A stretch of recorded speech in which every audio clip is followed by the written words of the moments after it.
대장동 게이트 화천대유 김만배가 2021년 10월 15일 새벽 구속영장이 기각되어 대기하고 있던 서울구치소에서 밖으로 걸어 나왔을 때 그를 호위하던 바이크 헬멧을 쓴 자가 있었습니다. 오토바이를 타고 나타났죠.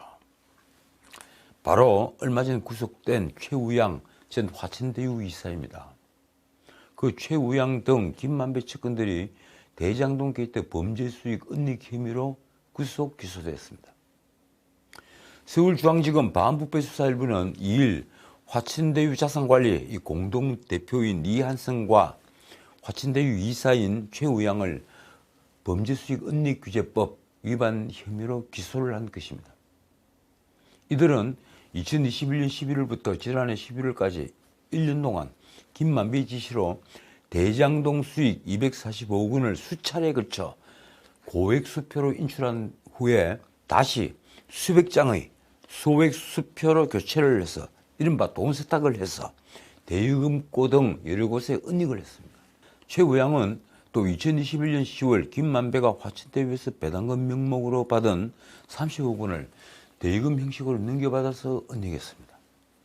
검찰은 이들이 범죄 수익 추징 보전 등 환수 조치에 대비하기 위해 이런 짓을 한 것으로 보고 있습니다.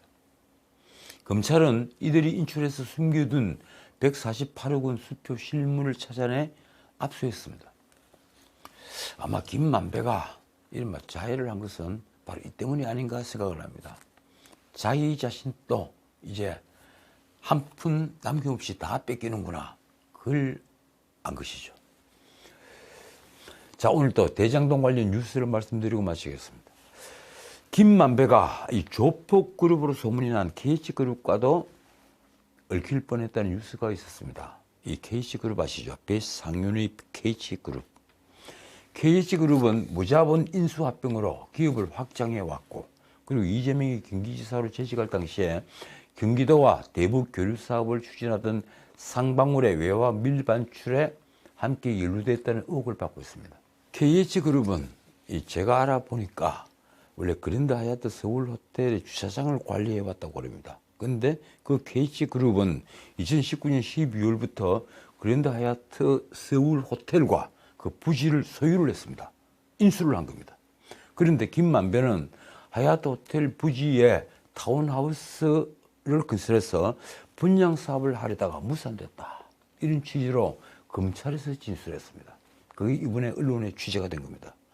김만배가 타운하우스를 지으려 한 부지는 남산 하얏트 호텔 남서쪽에 주거지역 8개 필지, 8개 필지 8,757평방미터입니다. 주차장으로 사용하고 있는 겁니다. 이 땅은 호텔 전체 부지의 10% 규모인데 그동안 주차장으로 사용됐습니다. 언론 보도로는 뒤쪽에는 남산을 탁 깔고 그리고 앞으로는 한강을 확 굽어보는 서울 최고의 주택부지라고 합니다. 김만배는 이 사업을 준비하면서 2020년 분당구 운중동에 타운하우스를 사들여서 내부 인테리어와 그리고 정문 조경 공사를 마친 뒤에 모델하우스를 만들었습니다.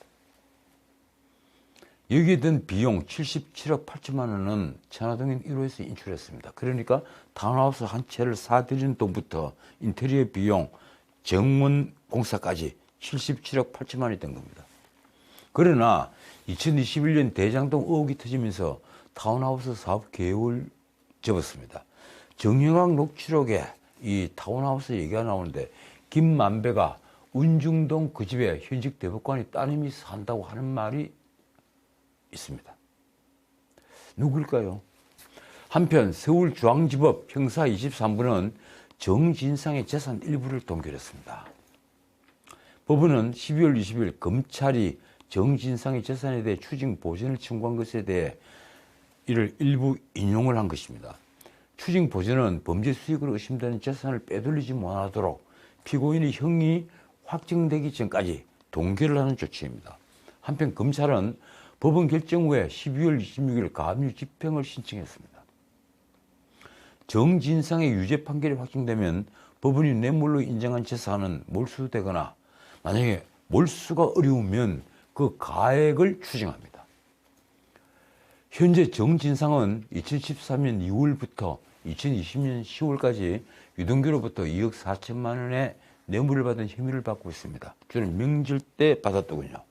그 외에도 정진상은 김만배의 대장동 사업 이익 중에 428억 원을 김용, 유동규와 함께 받기로 약속을 한 혐의가 있습니다. 또 대장동 일당의 위례 신도시 사업과 대장동 사업 관련 직무상 비밀을 알려준 부패방지법 위반 혐의가 있습니다. 또 작년 9월에 유동규가 검찰 압수수색을 당할 당시에 유동규에게 휴대전화를 버리라고 지시한 혐의도 받고 있습니다. 어쨌든 지금 정진상은 이재명과 이 정치적 공동체, 어떻게 보면 정진상의 모든 죄책은 이재명에게 곧장 전가될 수 있는 그런 위치에 있다고 검찰은 파악하고 있는 것처럼 보입니다. 그러니 쉽게 빠져나가 인생 마지막을 유유자적하기는 이미 틀렸습니다. 자, 오늘은 여기까지입니다. 연합뉴스는 어제 김만배가 대장동 수익금 수백억 원을 차명 없이될 등에 숨긴 것으로 파악됐다고 보도했습니다. 검찰은 김만배가 건강을 어느 정도 회복했다고 판단하고 조만간 조사를 재개해서 수익금의 사용처 등을 추궁할 방침이라고 합니다. 서울중앙지검 반부패 수사 일부는 화천대유 공동대표 이한성과 그리고 이사 최우양을 조사하는 과정에서 김만배가 차명으로 빌린 오피스텔이나 직원 명의의 대여금고에 대장동 수익금을 수표로 인출해서 그리고 아주 잘게 짜게서 보관해온 사실을 확인했습니다. 그 대여금고에 수표를 아주 잘게 짜게서 그래 돈 세탁을 해서 보관을 하고 있다는 얘기는 어제 방송에서도 제가 말씀을 드렸죠. 이한성은 검찰 조사에서 김만배는 대장동 수익금을 자신의 생명줄로 여겼다는 취지로 자금은닉 동기를 진술했습니다. 대장동 수익금을 자기 생명줄로 한다. 이 돈 빼면 나는 시체다. 이런 얘기입니다. 검찰은 이들에게 자금은닉을 지시한 김만배에 대해 조만간 조사를 재개할 방침입니다.